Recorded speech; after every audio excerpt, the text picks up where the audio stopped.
Aleluia. Graça e paz, igreja. Vamos continuar ouvindo a voz de Deus nessa noite? Por gentileza, abra comigo a sua Bíblia em Atos, capítulo 1. Atos dos Apóstolos, capítulo 1. Vamos ler a partir do versículo 1.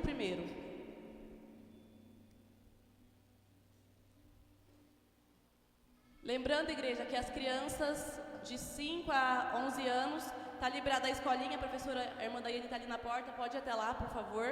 Crianças de 5 a 11 anos, amém?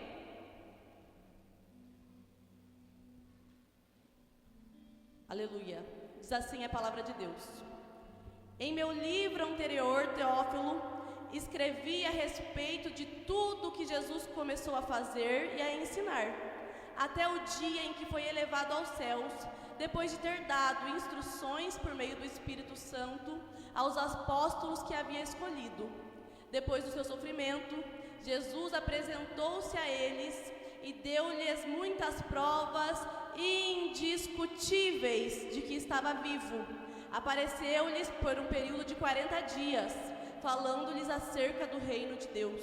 Certa ocasião, enquanto comia com eles, deu-lhes esta ordem: não saiam de Jerusalém, mas esperem pela promessa de meu Pai, da qual falei a vocês. Pois João batizou com água, mas dentro de poucos dias vocês serão batizados com o Espírito Santo.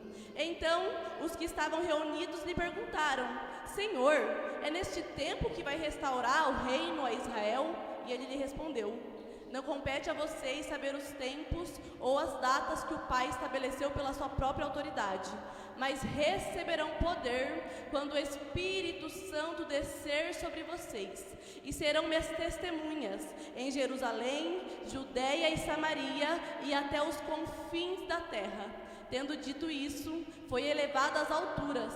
Enquanto eles olhavam, uma nuvem o encobriu da vista deles, e eles ficaram com os olhos fixos no céu enquanto ele subia. De repente, surgiram diante deles 2 homens vestidos de branco que lhe disseram: Galileus, por que estão olhando para o céu? Esse mesmo Jesus que dentre vocês foi elevado aos céus voltará da mesma forma que vocês o viram subir. Eu vou repetir mais uma vez: o mesmo Cristo que vocês estão vendo subir voltará, voltará. Jesus descerá e voltará para buscar a tua igreja. Se assenta, glorificando ao Senhor com palmas por essa palavra.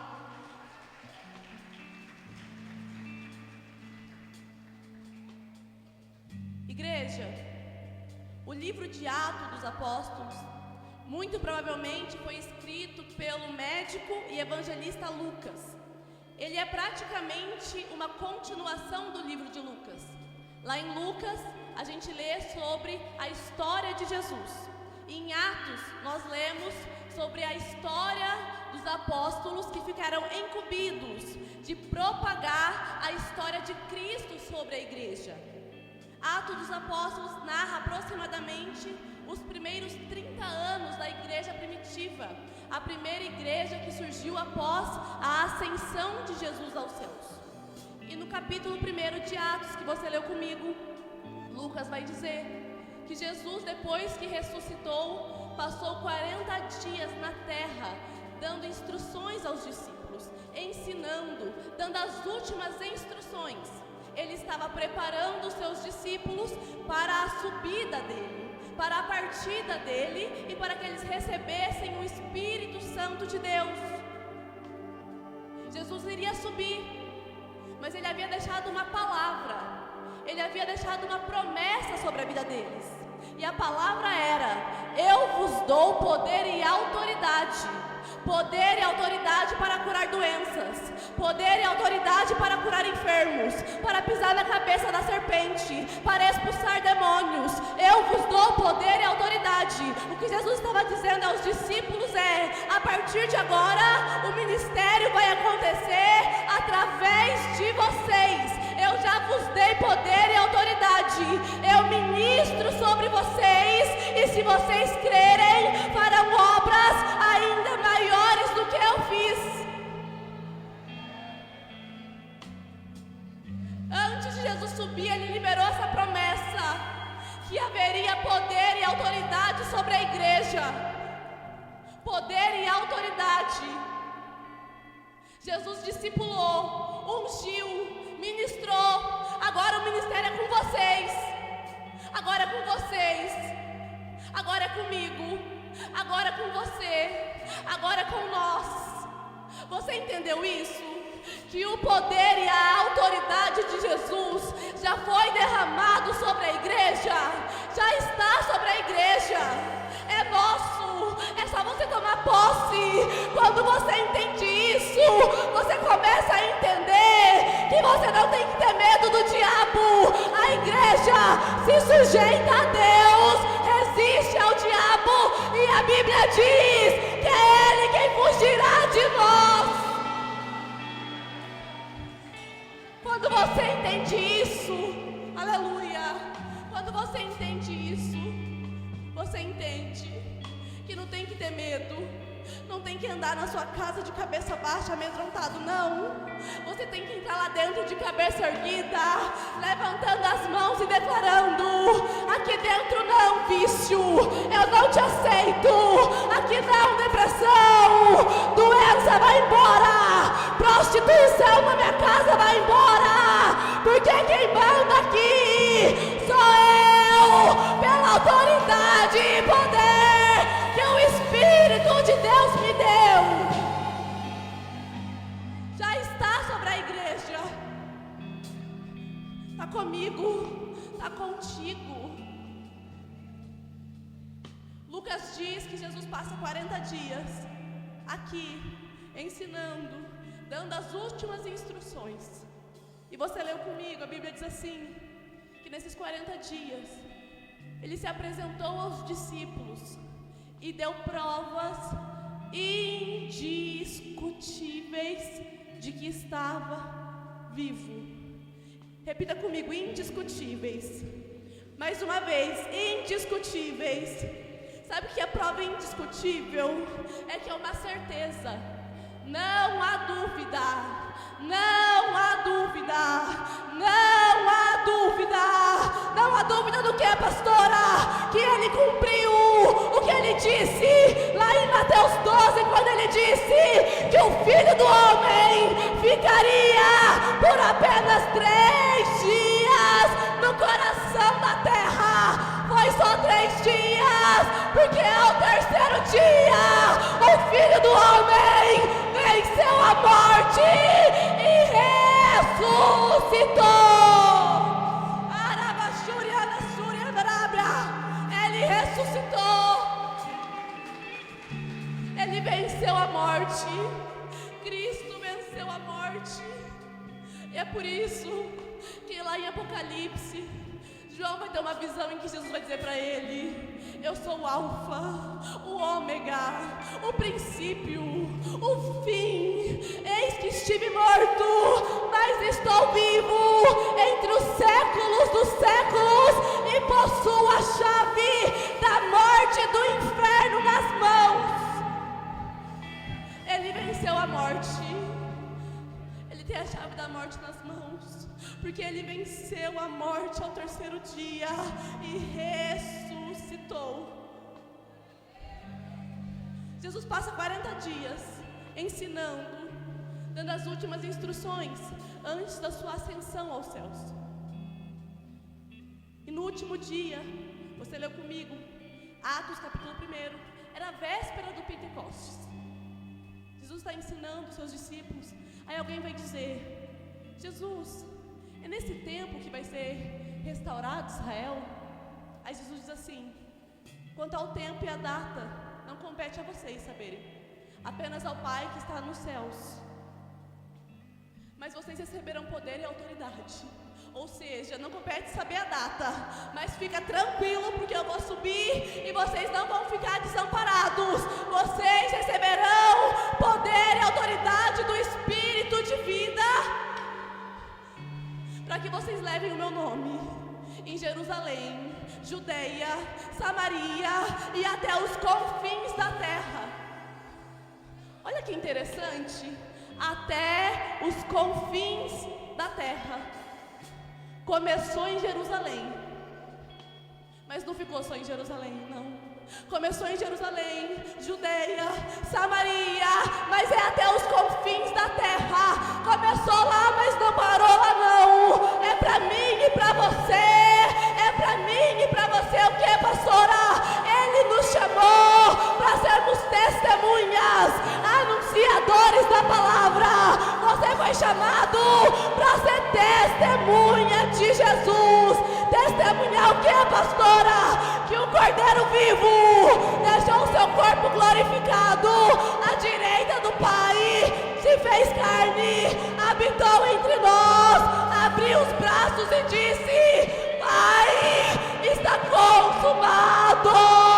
Ele morreu, mas ao terceiro dia venceu a morte, ressuscitou, subiu aos céus, mas voltará para buscar a sua igreja. Aleluia! Glorifica, glorifica, glorifica.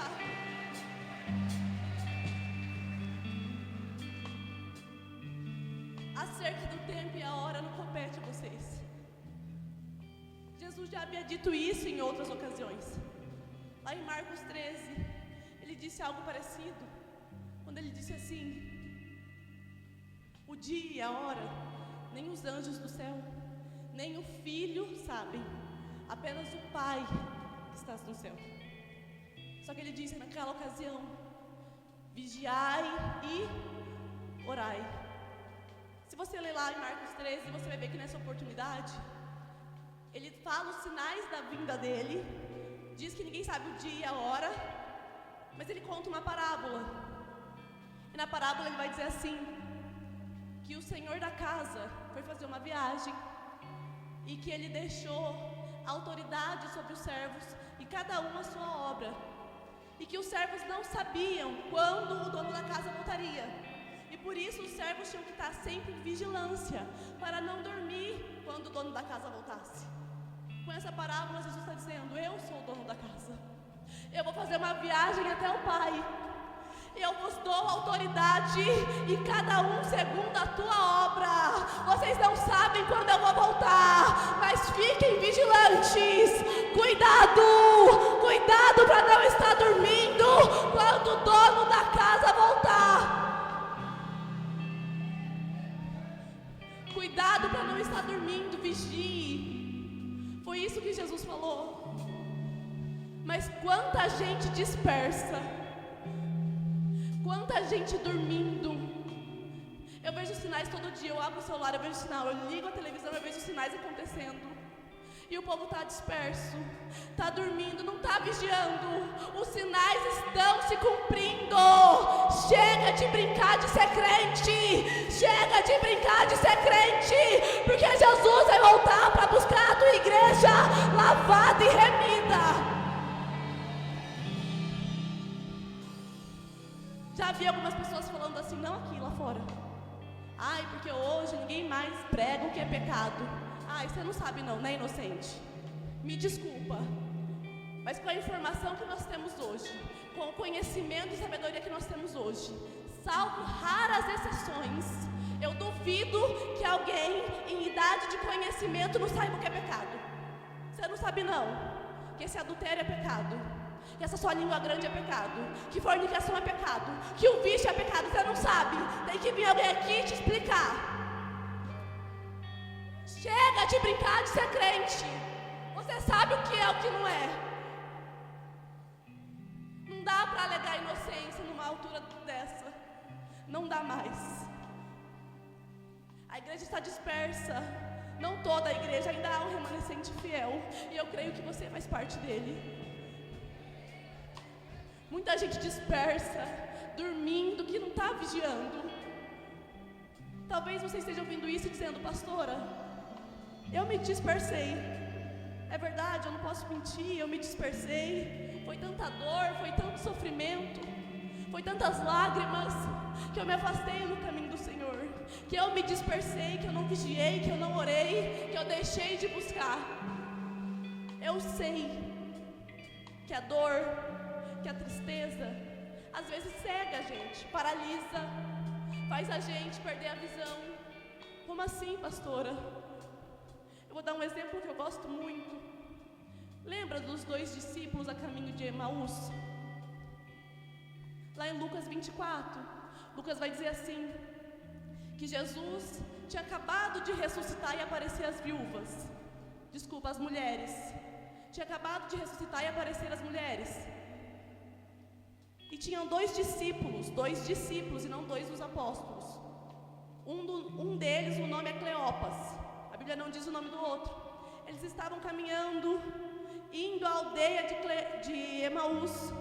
Caminhando, indo à aldeia de Emaús. A Bíblia diz que Cristo, já ressurrecto, vai aparecer a eles, vai encontrar com eles no caminho e vai dizer: estão conversando sobre o quê? Abri um parênteses aqui rapidinho. O que será que Jesus ouviria se ele chegasse em algumas pessoas, se ele parasse ao lado de algumas rodas de conversas e dissesse: estão falando sobre o quê? Cuidado com as conversas que não te edificam. Eles estão caminhando, a Bíblia diz que eles estão tristes, que eles estão conversando sobre a morte de Jesus. Jesus ressurrecto se aproxima e pergunta: por que vocês estão tristes? Estão falando do quê? Eles estavam tão dispersos com a tristeza que eles não reconheceram Jesus. Porque a tristeza, a dor, ela tem esse poder de muitas vezes tirar a nossa visão. Lembra da mulher no deserto, Agar? A Bíblia diz que ela estava achando que o filho ia morrer. Ela estava tão preocupada que ela não viu que tinha um poço bem ali. Porque a Bíblia diz assim, que Deus lhe abriu os olhos e ela viu o poço. O poço já estava ali. Ela só não tinha visto porque ela estava preocupada, triste. A dor, ela faz isso com a gente. Eles não reconheceram Jesus. Jesus pergunta: por que vocês estão tristes? Aí eu acho interessante que eles respondem assim, quase como quem diz assim: você não está sabendo não? O que aconteceu em Jerusalém? Olha o clima de tristeza que está. Nós estamos tristes com o que fizeram com Jesus de Nazaré. Eles estavam na frente do Cristo dizendo: nós estamos tristes com o que fizeram com Jesus de Nazaré. Porque nós acreditávamos, nós esperávamos que Ele fosse o Redentor de Israel. Se você ler o texto lá em Lucas 24, você vai perceber que os 2 discípulos falam tudo no passado. Jesus era, acreditávamos, esperávamos que Ele fosse. Sabe por quê? Porque quando a gente está triste, a gente perde a esperança. Muitas vezes a tristeza, a dor, ela acaba com a nossa esperança. E é por isso que você está aí. Eu acreditava, eu sonhava, eu planejava, eu queria, eu pensava. Mas o Espírito de Deus se sentou aqui hoje para dizer que a promessa está de pé. A promessa está de pé. Não precisa mais falar no passado. O sonho não vai ficar na gaveta. O projeto não vai ficar na gaveta. O projeto está de pé. A esperança ainda está de pé.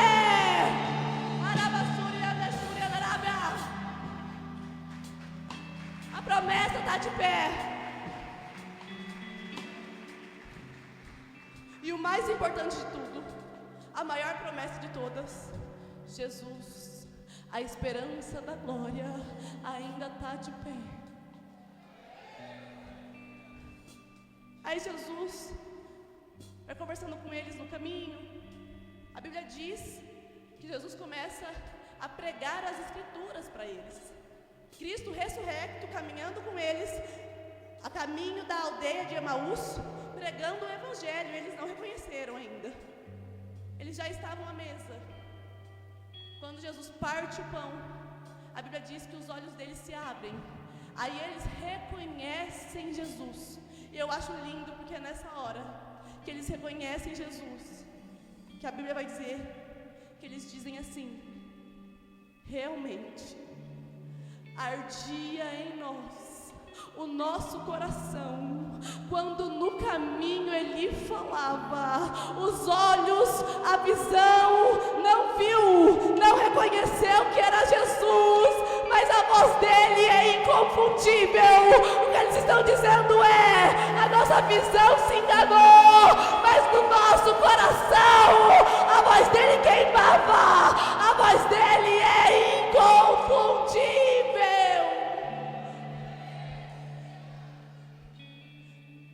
Você sabe quando é a voz dele que fala contigo. Você sabe, porque quando a voz dele fala contigo, o teu coração queima, o teu coração arde.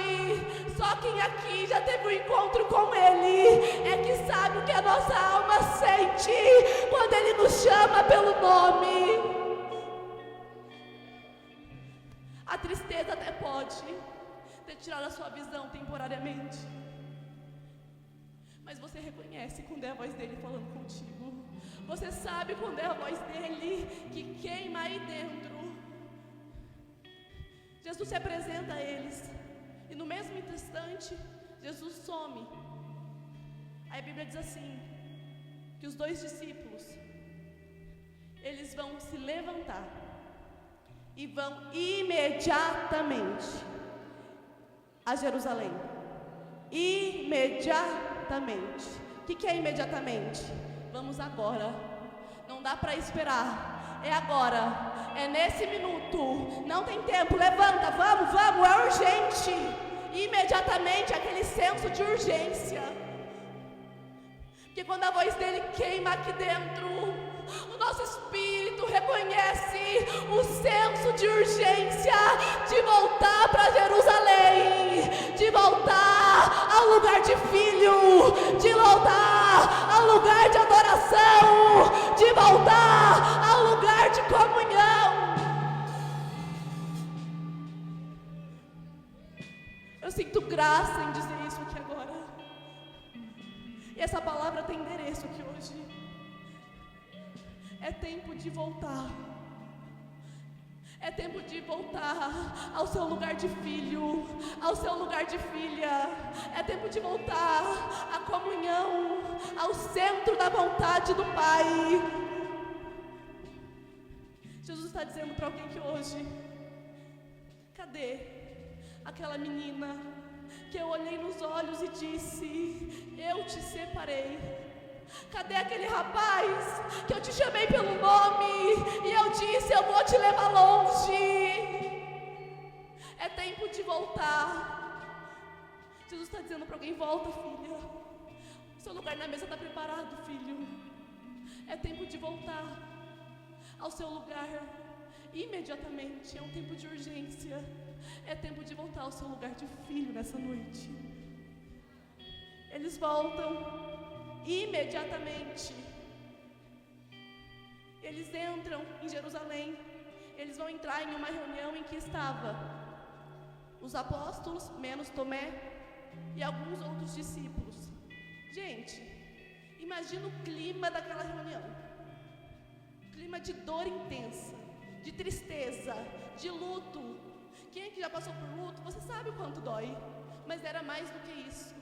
Eles viram Cristo, o Salvador da humanidade, sem nenhum pecado, sendo torturado, açoitado, pregado no madeiro, transpassado e morto mesmo sendo inocente. Naquela reunião, o coração deles sangrava. Eles estavam em luto, eles não estavam entendendo nada, eles estavam se sentindo vazios. Era este o clima daquela reunião. Mas aí alguém vai começar a dizer: ele apareceu às mulheres. Maria Madalena falou com ele. Eles vão até o sepulcro. Jesus não está lá. O corpo não está lá. Mas ele também não apareceu para conversar igual ele fez com Maria Madalena. Aí começa aquele clima de dor. Como será? Cadê? Como foi isso? Vocês acham que teve gente que duvidou de Maria Madalena? Fala a verdade. Sim, com certeza. Com certeza teve gente que duvidou. Será que Maria não viu coisa, não? Será que a dor não está fazendo ela ver coisas? Será? É normal isso.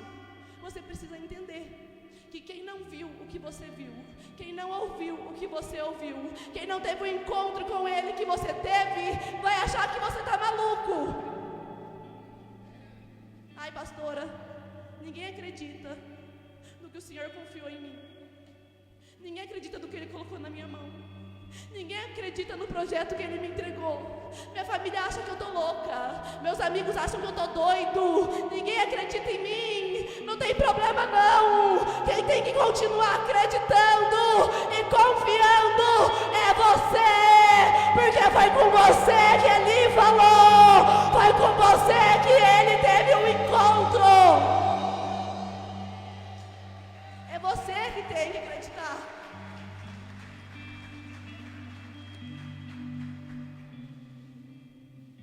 E é nessa reunião de será, talvez, não sei, quem sabe, de dor, de luto, tristeza, lágrima, que esses 2 discípulos saem da aldeia de Emaús e entram na reunião.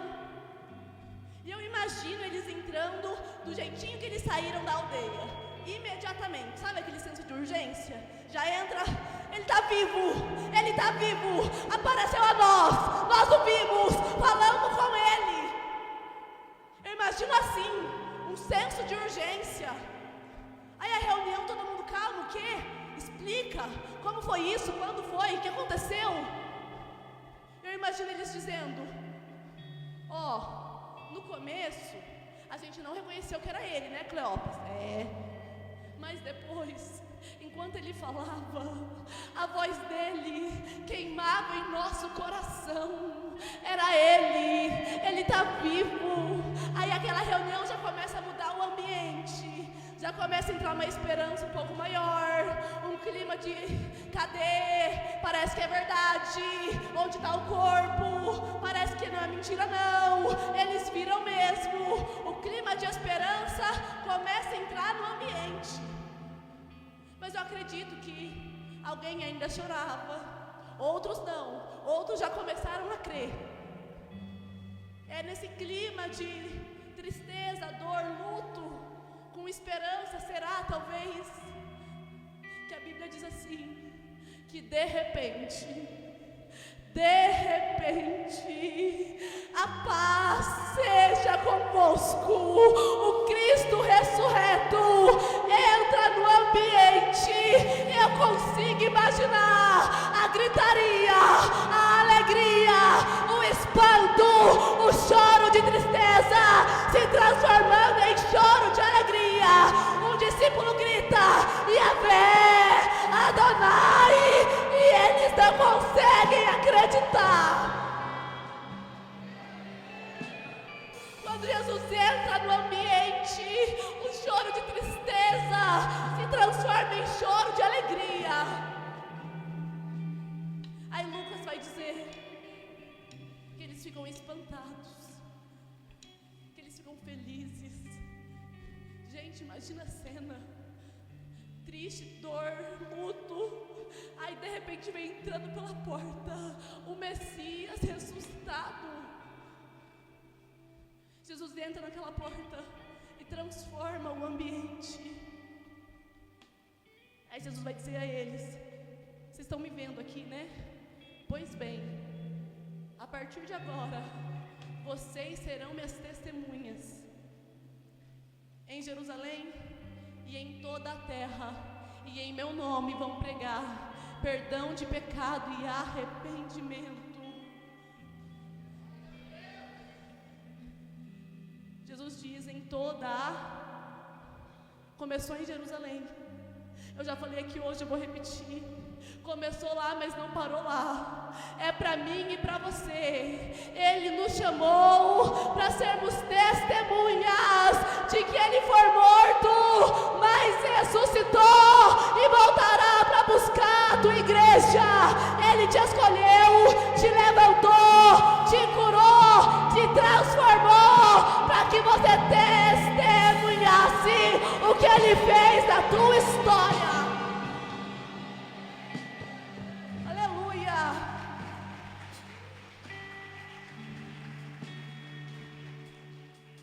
Aqui, entregue, pregando. Não é porque eu sou boa, não. É porque só eu sei quantas amarras que me prendiam que Ele quebrou. Só eu sei da onde foi que Ele me tirou. Só eu sei o quanto Ele me lavou, o quão perdoada eu fui. E quanto mais perdoados nós somos, mais entregues nós somos. Quem disse isso não foi eu, não. Quem disse isso foi o próprio Cristo, quando Ele disse sobre a mulher pecadora. Tá vendo essa mulher? Ela muito ama, porque muito ela foi perdoada. Quanto mais nós somos perdoados, mais nós nos entregamos ao Senhor que mudou a nossa história. Jesus estava dizendo a eles: vocês serão minhas testemunhas. Essa foi a primeira aparição de Jesus a todos eles, depois da ressurreição. Ele vai passar 40 dias aqui na terra, você leu comigo. Até que no último dia, antes da ascensão aos céus, lá em Atos 1, a Bíblia diz assim, que Ele estava dizendo a eles: vão para Jerusalém, permaneçam lá, até que do alto vocês sejam revestidos.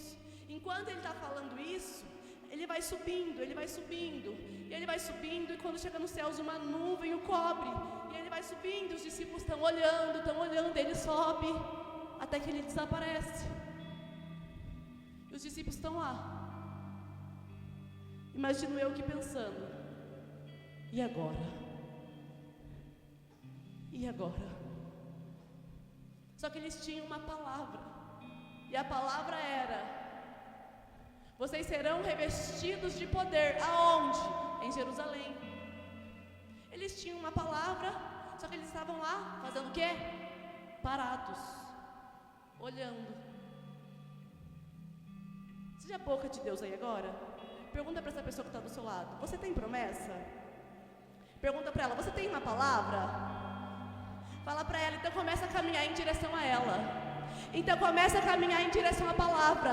Porque não adianta falar: Deus não fez, Deus não cumpriu, Deus não abriu. Se Ele prometeu, você está parado no lugar errado, com as pessoas erradas. Ele te sentou aqui hoje para dizer: levanta, caminha, começa a caminhar em direção à palavra liberada. Porque parado não vai acontecer. Não vai acontecer. Jesus disse a eles: permaneça onde? Em Jerusalém. Permaneça em Jerusalém. O que Jerusalém representa para nós? Jerusalém era a cidade santa, sagrada. Era um lugar de adoração. Era um lugar de comunhão. Então permaneça em Jerusalém hoje é o mesmo que dizer: permaneça no lugar de comunhão. Permaneça no lugar de adoração. Permaneça no centro da vontade de Deus. Se você não estiver no centro da vontade de Deus, a promessa, a palavra não vai fluir. Permaneça em Jerusalém, até que o quê? Até que do alto vocês sejam revestidos de poder. Até que do alto. A promessa vai vir da onde? Do alto. O poder vai vir da onde? Do alto. A autoridade vai vir da onde? Do alto. Então para de contar com o homem. Para de colocar a tua esperança no homem. O teu socorro vem do alto. O teu socorro vem do Senhor dos Exércitos. É do alto. Jesus sobe. Aí os discípulos estão lá. Aí de repente aparecem 2 anjos de Deus. Vai dizer a eles: Galileus, por que é que vocês estão perplexos? parados olhando o mesmo Cristo que vocês viram subindo, dessa mesma forma, aleluia, Ele descerá, Ele voltará.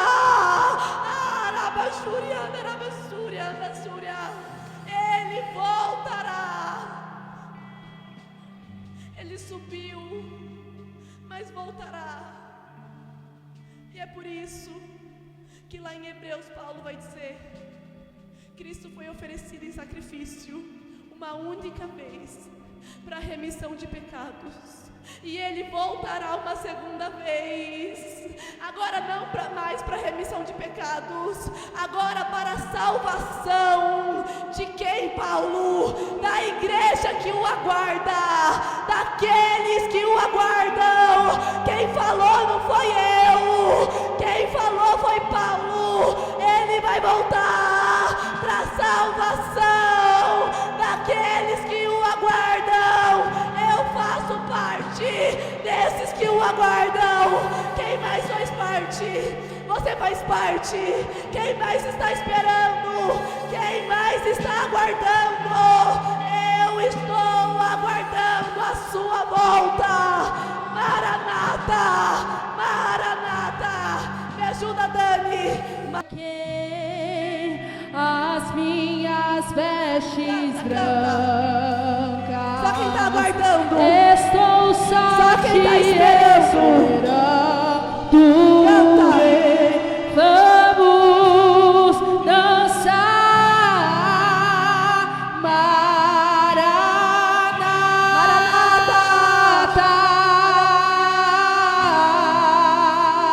Maranata.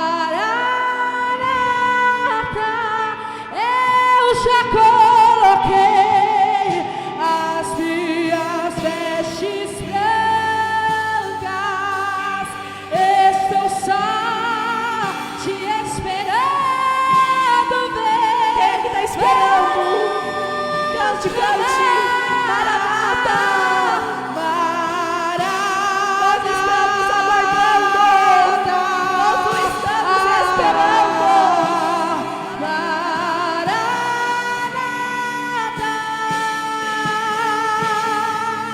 Tem fogo nos olhos, eu não imaginava que era lindo assim, que era lindo meu noivo esperado. Eu abro a minha casa, pode morar aqui, pode morar aqui. Tem fogo nos olhos, eu não imaginava. Aleluia. Nós os estamos aguardando. Ele subiu, mas descerá. Aleluia. Aleluia. Toma o teu assento mais um pouquinho, que eu não acabei ainda não. Eu sei que o fogo da presença está queimando aí, mas eu tenho mais 10 minutinhos e eu estou encerrando. A volta de Jesus será súbita, de repente, visível, todo olho verá, e vai estabelecer as promessas desde o início dos tempos. Ele vai voltar com poder e grande glória para estabelecer permanentemente o reino de Deus. Seja boca de Deus mais uma vez aí. Sei que você não gosta, mas é para acordar essa pessoa, para animar ela um pouco mais. Fala para ela: Ele subiu, mas voltará. Fala para ela: breve vem, breve vem. Os sinais estão se cumprindo. Ninguém sabe o dia nem a hora, mas nós sabemos os sinais. Se você estudar Daniel, Apocalipse, você vai ver que nós já estamos na visão de Daniel da estátua, na pontinha ali do dedo da estátua. Acabou o tempo. Falta pouco tempo. Assim como Jesus ressurrecto passou 40 dias aqui. 40 dias é pouco tempo. Ele se manifestou a algumas pessoas. Eu sinto que falta pouco tempo, mas que mesmo sendo pouco tempo, Ele ainda quer se manifestar a você. Ele ainda quer se manifestar a quem está disposto a o receber. Jesus subiu, mas enviou seu Espírito Santo para que nós não ficássemos sozinhos. E é por isso que eles disse aos discípulos: vão para Jerusalém e esperem lá, até que do alto vocês sejam revestidos. Os discípulos entram em Jerusalém, sobem até o segundo andar do cenáculo. Aí a Bíblia vai dizer que eles estão lá no cenáculo. Atos capítulo 2, capítulo seguinte ao qual nós lemos, orando e esperando. Orando e esperando. Abri um outro parênteses rapidinho aqui para dizer que Deus vai honrar a espera e a oração de alguém. Eles estão lá orando e esperando, orando e esperando. Aí no capítulo 2 de Atos, a Bíblia vai dizer que enquanto eles estão orando e esperando, de repente, veio como um som de um vento impetuoso que desceu na casa e todos foram cheios e tiveram línguas repartidas como que de fogo. De repente, você pensou que era um culto normal, achou que era mais uma quarta-feira profética, mas de repente o Espírito te sentou aqui hoje para selar a tua vida. De repente, o Espírito Santo encheu a casa. Aproximadamente 120 pessoas foram cheias. Só que Pedro não deixa só para os 120, não. Pedro vai pregar para mais 3.000 pessoas e levar o poder e a autoridade que ele recebeu para eles. E é nessa ocasião, cheio do Espírito, embriagado do Espírito, que Pedro vai profetizar e vai dizer: nos últimos dias, o Senhor derramará o teu Espírito, os seus filhos e filhas profetizarão, os jovens terão visões, os velhos terão sonhos, e você ainda não percebeu, mas nós já estamos vivendo o cumprimento dessa promessa. Em todo lugar da terra tem criança tendo visão, tem jovens profetizando.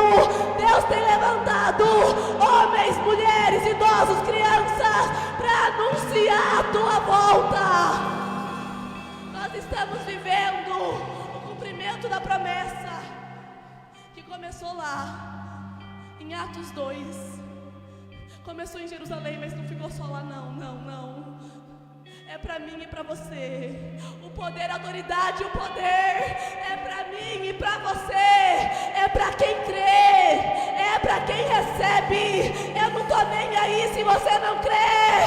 Eu creio, e o poder e a autoridade é para quem crê.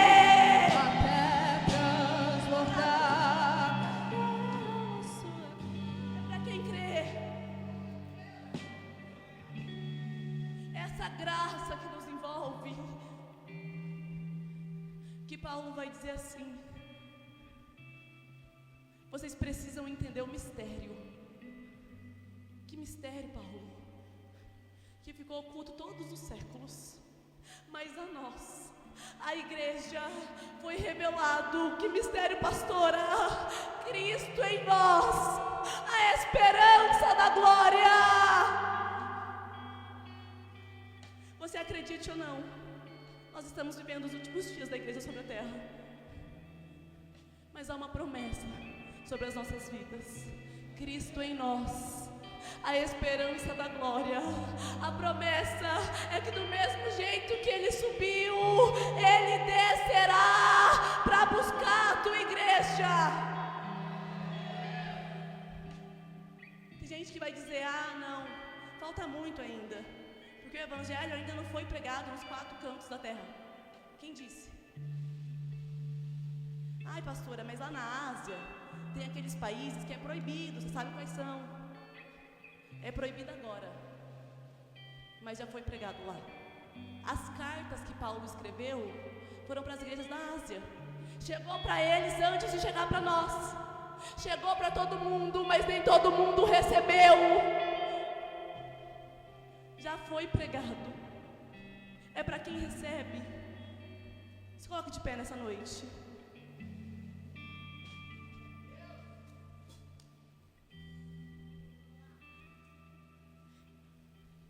Cristo veio para pagar o meu e o seu pecado. Só que a gente precisa aceitar. A gente precisa querer. Você sabia disso? Vou dar um exemplo que eu tenho propriedade de causa para falar. Na minha profissão eu vejo isso. Se você tem uma dívida com o banco, chegar alguém agora no banco e falar: ó, eu quero pagar a dívida da Maria, do João, do Pedro, do André, da Marcela, eu quero pagar. Sabe o que o gerente tem que fazer? Te ligar e falar: Maria, estão querendo pagar a sua dívida aqui, você quer? Porque o contrato, ele faz lei entre as partes. O contrato com o pecado é seu e seu. É você e o pecado. Fez lei entre vocês. Então, para Cristo vir e pagar o teu pecado no seu lugar, você tem que querer. É voluntário. É voluntário, você tem que querer. Eu gostaria que nessa noite, enquanto a Dani estiver louvando, só você que ouviu essa palavra e que entende, que tem poder, que tem autoridade disponível, mas é para quem quer receber. Só você que ouviu essa palavra está dizendo: pastora, eu me dispersei, eu me afastei, mas eu quero reatar minha aliança nessa noite. Eu entendo que Jesus está me chamando porque está queimando no meu coração. A voz dele arde aqui dentro e não é de hoje. É por isso que você tem tido sonhos com a volta de Jesus. É a voz dele te chamando: volta para o lugar de filho, volta para o lugar de filha. Gostaria que toda a igreja fechasse os olhos agora. Enquanto a Dani estiver louvando, só você que quer que ele pague a sua dívida, que reconhece o sacrifício de Cristo naquela cruz e que entende que ele morreu, mas vai voltar para te salvar, viesse aqui na frente que o pastor e eu vamos orar por você. Feche os seus olhos. Feche os seus olhos. Fale com Deus aí.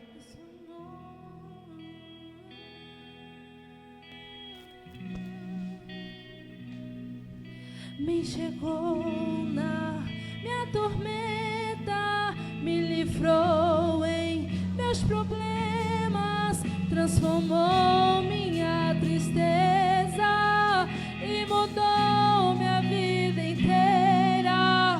Me vestiu com roupas novas, pôs azeite em minha cabeça, me deu um lugar na mesa. Coloque a mão no seu coração, coloque a mão no seu coração. Bem suave, bem suave, bem suave. Me chegou na minha tormenta, me livrou em meus Os voluntários problemas, podem orar os voluntários.